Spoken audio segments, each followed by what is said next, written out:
Thanks, Joe. Well, I rewrote it with Josette, so I took the happy out of it. I don't know. Does that count? What? Wow.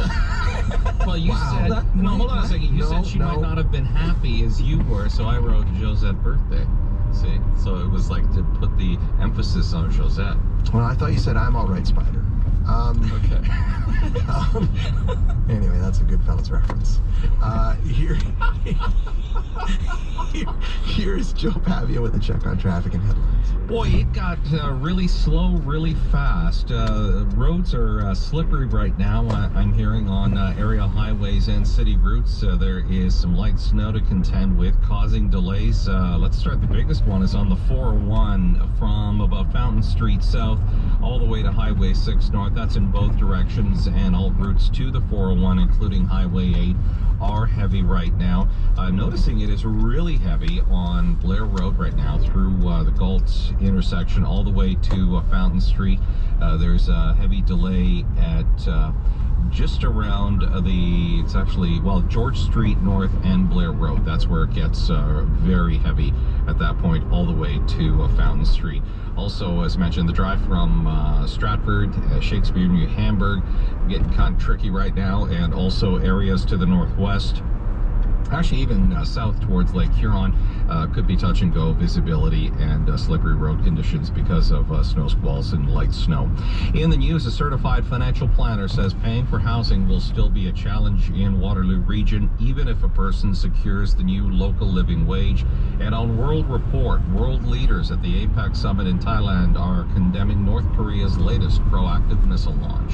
Thanks, Joe. Now here is Josette with a check on the weather. Good morning.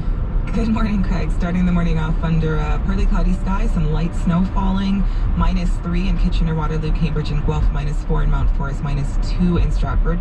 Looks like we're going to have flurries on and off throughout the day. Temperature will sit steady near -1. It'll feel more like -11 with the wind chill.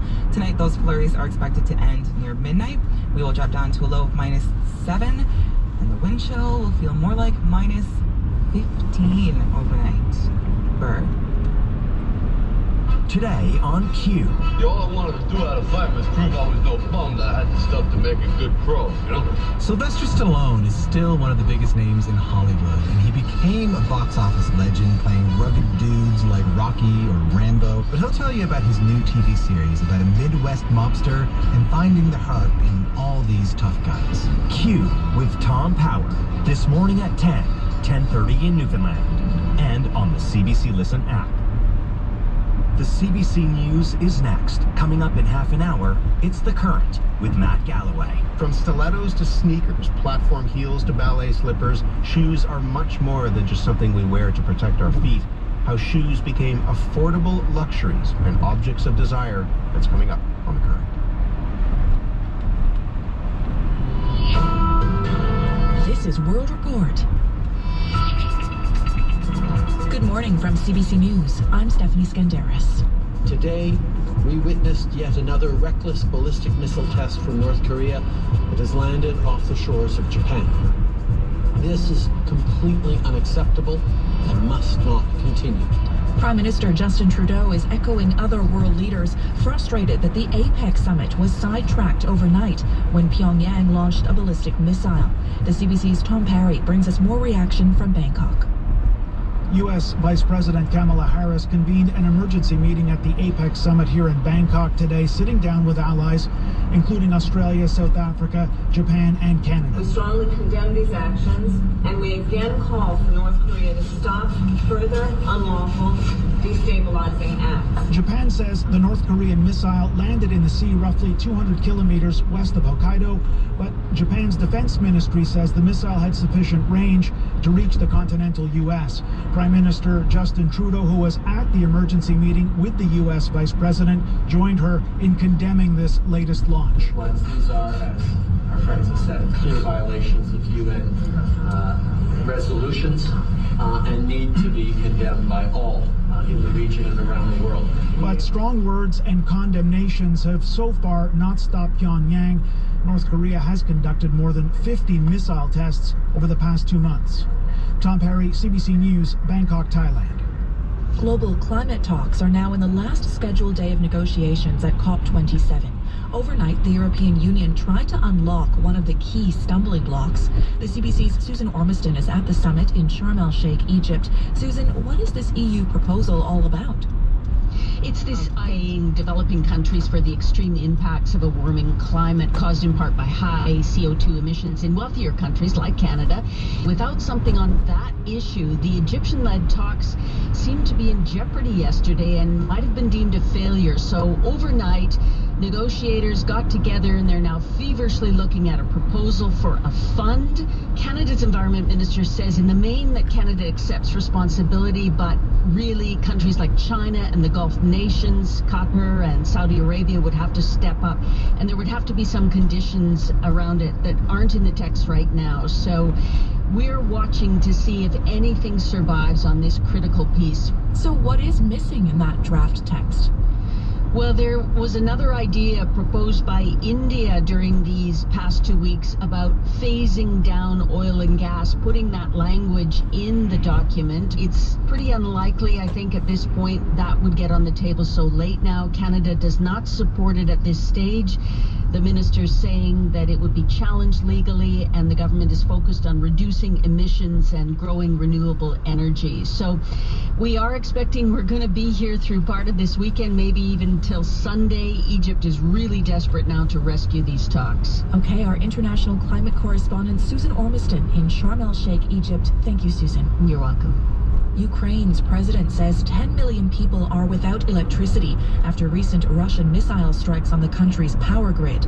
Major cities, including Kyiv and Odessa, are in the dark. In smaller towns and cities, it could be weeks before electricity is restored. Our correspondent Chris Brown is in Lviv.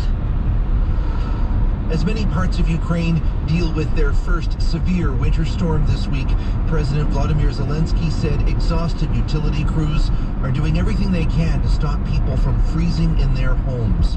10 million people do not have power, he said, in the aftermath of the worst week of Russian attacks on the country's energy infrastructure. Key transmission junctions have been hit, and the challenge of rerouting power supplies has forced the entire country into rolling blackouts. In Lviv, business tries to continue. Sales staff sit in darkened retail stores but still accept cash, and people drink coffees in cafes and order meals by candlelight.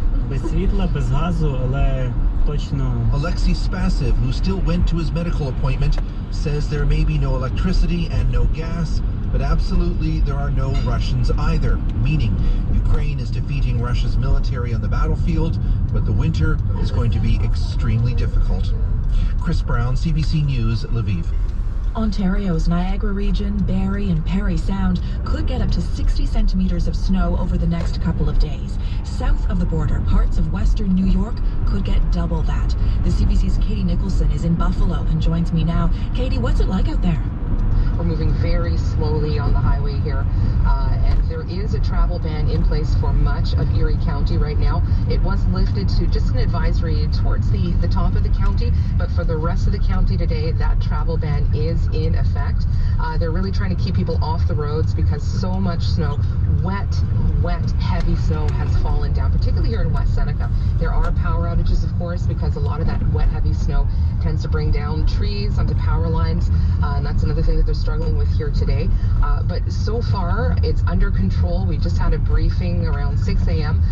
From the executive saying that overnight was calm, but they are still preparing for another couple of days of this, and that really is the key point here. This is a marathon. This band is going to tiptoe up and down across Buffalo over the next 48 hours and bring with it a lot of heavy snow, maybe as much as 4 feet or more than 1.25 meters in some areas. Okay, the CBC's Katie Nicholson in Buffalo, New York. Thank you, Katie. You're welcome. Across the country, the surge in flu and respiratory illnesses is putting a strain on children's hospitals. In Ontario, parents and pediatricians are pushing the government to do something to ease the pressure on the healthcare system. As Philip Lee Shannock reports, Ontario's health minister says no child will be denied care. How can we not be taking action? What's the threshold that needs to be reached? Angeli Hefferty is worried that her 10-month-old daughter won't get timely care. She and other parents took their concerns to Ontario's legislature. What emergency is emergency enough? how many surgeries have to be canceled, how overcapacity do children's hospitals need to be for them to feel that it's critical enough to mandate masks. We are seeing a slowing down of the percentage increase. Ontario's health minister, Sylvia Jones, says the worst of the surge may be over, but she understands the concerns of parents. And she says more funding has gone to pediatric ICUs. If your child is sick in the province of Ontario, you are health care you deserve and you need in a timely manner. But pediatrician Anna Banerjee is concerned that so many children are in hospitals, some on ventilators. What do we need to do to keep children safe and alive? What's going to happen when we exceed this capacity? So I don't think they're taking this seriously. Banerjee says indoor masking is a simple step, but although ICU capacity has hit historic levels, so far while strongly recommending masking indoors, political leaders across the country have said they see no need for mandates. Phil Shannock, CBC News, Toronto. Canada's Department of Northern Affairs has rejected a controversial proposal from a Nunavut mining company after a review process that's taken 4 years. Baffinland Iron Mines wants to double iron ore exports and build a more than 100-kilometer railway from its mine to the company's port.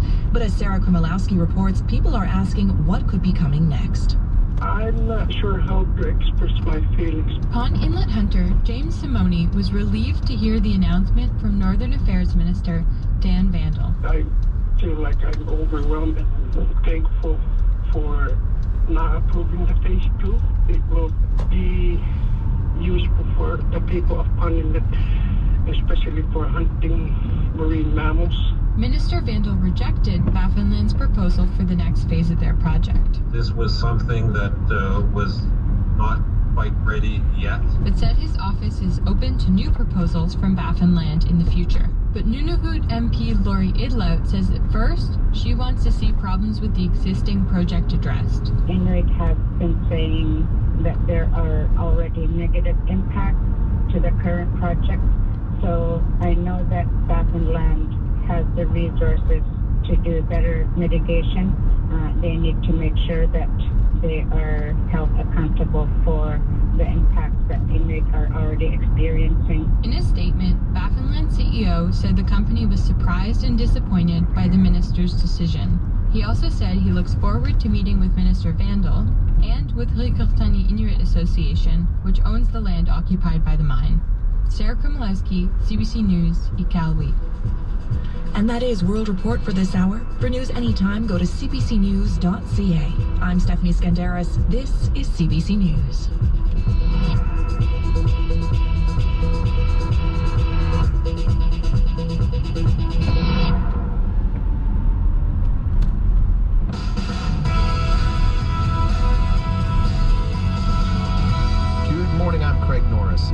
Friday, November 18th. The time now is 8:10. Coming up inside the final half hour here on the Morning Edition, Harvey Weinstein was the secret that many in Hollywood had heard about, but no one would speak about. She Said is a new movie all about the New York Times reporters who brought what Harvey Weinstein did out into the open.